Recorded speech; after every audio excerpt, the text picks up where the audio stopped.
preciso anunciar a todas as criaturas que Jesus é o Senhor.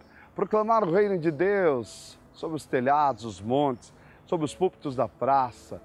Aqui nós estamos pregando a palavra, anunciando a boa nova do reino, levando através deste púlpito. Sabe o que me faz pensar que quantas religiões, quantos novos segmentos surgiram desses espaços? De pessoas que proclamaram, vão em cima dos coros, dos bancos das praças, das vielas, becos, e assim se formou a igreja. Assim se faz comunidade. E é essa comunidade que nós queremos formar com você hoje, através desse texto. O Evangelho de Lucas, capítulo 20, versículo do 27 ao 40. Nos diz assim: alguns saduceus que negam a ressurreição aproximaram-se de Jesus e perguntaram: Mestre, Moisés prescreveu-nos, se alguém morrer e deixar a mulher, mas não deixar filhos, casa-se com ela, o irmão dele, e dê descendência ao seu irmão. Ora, havia 7 irmãos, o primeiro dos quais tomou a mulher, mas morreu sem filhos. Casou-se com ela o segundo, mas também ele morreu sem filhos. Casou-se depois com ela o terceiro, e assim sucessivamente todos os 7 que morreram sem deixar filhos. Por fim, morreu também a mulher. Na ressurreição de qual deles será a mulher? Porque os 7 a tiveram por mulher. Jesus respondeu: os filhos deste mundo casam-se e dão-se em casamento, mas os que serão julgados dignos do século futuro e da ressurreição dos mortos não terão mulher nem marido. Eles jamais poderão morrer, porque são iguais aos anjos e são filhos de Deus, porque são ressuscitados. Por outra parte, que os mortos hão de ressuscitar é o que Moisés revelou na passagem da sarça ardente, chamando ao Senhor Deus de Abraão, Deus de Isaac, Deus de Jacó. Ora, Deus não é Deus dos mortos, mas dos vivos, porque todos vivem para Ele. Alguns dos escribas disseram então: Mestre, falasses bem. E já não se atreviam a fazer-lhe pergunta alguma. Palavra da salvação, glória a vós, Senhor. Que as palavras do Evangelho perdoem cada vez mais os nossos pecados. Amados, é interessante esse texto, porque compreendemos com ele algo interessante para a minha santificação e a sua. Como será do outro lado da vida? Ou quando será quando assim, aqui fecharmos os olhos, padecer o corpo e a carne já não nos servir para mais nada? A condição espiritual, a condição que fomos criados. Fomos criados para ser eterno, vivermos eternamente junto de Deus.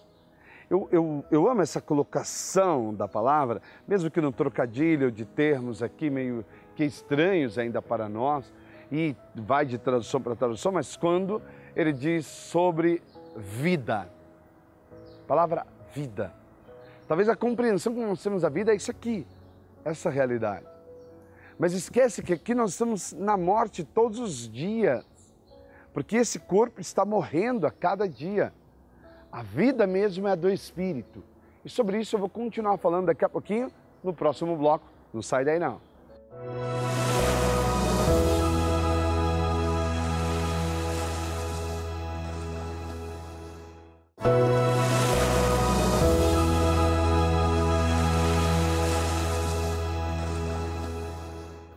Voltamos com o programa Com a Palavra, aqui na TV Evangelizar, direto de Paranaguá. Vamos entregando ao coração de Deus as nossas intenções, as nossas preces. Liga e deixe seu pedido de oração. 0, operadora, a que você utiliza, 41, código de área, 3221-6060. Tecle 1 para associar-se, 2 para deixar o seu pedido de oração. Deste coreto aqui na praça, nós estamos proclamando a boa nova do reino, como o próprio Jesus, que aqui é interpelado acerca da ressurreição. Havia um costume entre os judeus. Quando casavam-se, caso viesse a óbito o irmão, deveria casar-se a viúva com outro irmão e assim sucessivamente. E é o que aconteceu. 7 irmãos, todos esses vieram a óbito. Com todos esses, ela não prosperou. Não teve êxito, nem logrou sucesso algum, porque eles morreram. E não teve filhos. Então, lembrando bem claro, qual que é o princípio, na verdade? A questão dos filhos, porque será aquele que ajudará a manter esta pessoa. Lembra que quando o esposo morre, é ele que traz, né, o provimento para casa. Se não há o esposo, como que a esposa vai se manter? Ela precisa de um filho homem, de um primogênito, que vai ajudar a manter a casa. Ou a mãe conte depois com o casamento da filha para poder ajudá-la a manter, ter condições para continuar a vida. Percebe que é um princípio um pouco cruel, né? Cruel. Mas Jesus traz, além dessa questão, né, sobre o que casou, deixou de casar, primeiro esse princípio. Quando aqui se casa, na eternidade, seremos seres angelicais. Já não viveremos mais a condição da carne, nem as necessidades da carne. Então não mais há necessidade de homem estar casado com a mulher, mulher casada com o homem. Né? Não há mais essa necessidade, porque agora estão todos na glória do Senhor e não se reconhecerão mais desta maneira. A pergunta é pertinente sim, porque nos traz a resposta de que o casamento é até que a morte nos separe. Essa é a diferença. A morte é que vai separar. Então, o que morreu já não está mais na condição do casado. Encontrando-se na glória celestial, já não está mais na condição do casado. Mas santificou-se aqui através do matrimônio. Mas o recado de fundo é: o que nós estamos esperando para nós? Acabar tudo com a morte? Ver o fim com a morte? Não! É preciso que a morte, ela abra para nós a eternidade. Ela abra a realidade a que fomos concebidos nesta face. Nós assumimos esse corpo material, nós assumimos a condição material para vivermos eternamente em Cristo, na condição espiritual. Então passamos pelo corpo, pela matéria, para que haja esta purificação nossa, para que haja santificação nossa e para que compreendamos quem verdadeiramente é o nosso Pai, o nosso Deus, o nosso Senhor. Isto posto, agora então nós vamos entrar com Ele na eternidade. Os filhos desse mundo casam-se, dançam em casamento, os filhos desse mundo comem, bebem, dormem, ou seja, precisam das condições que são corpórea, material. Agora, nós somos, na verdade, seres espirituais. Por isso, já não mais eu, nem você que vive, mas é Cristo que tem que viver e habitar em cada um de nós. Vamos adiante. Os mortos, eles ressuscitarão.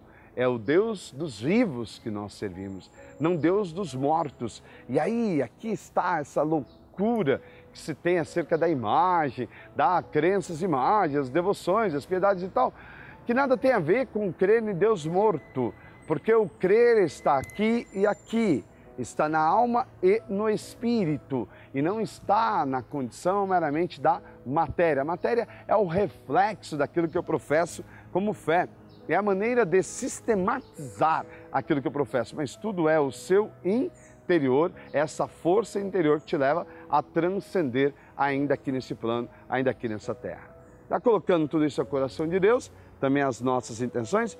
Não esqueçamos, as Dioceses do Brasil, nós temos abertura para a campanha da evangelização neste domingo, tá certo?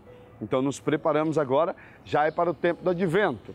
E dia 26 na Diocese de Toledo, Cristo Rei, padroeiro diocesano, titular da catedral. Amanhã também a eparquia de Nossa Senhora do Líbano, em São Paulo, dos Maronitas, aniversário da ordenação episcopal do Senhor Bispo Eparca, Dom Edgar Madi. Que fique aqui nossa saudação a você a bênção, a paz do Senhor Deus recaia sobre todos vós e permaneça para sempre. Até o próximo encontro.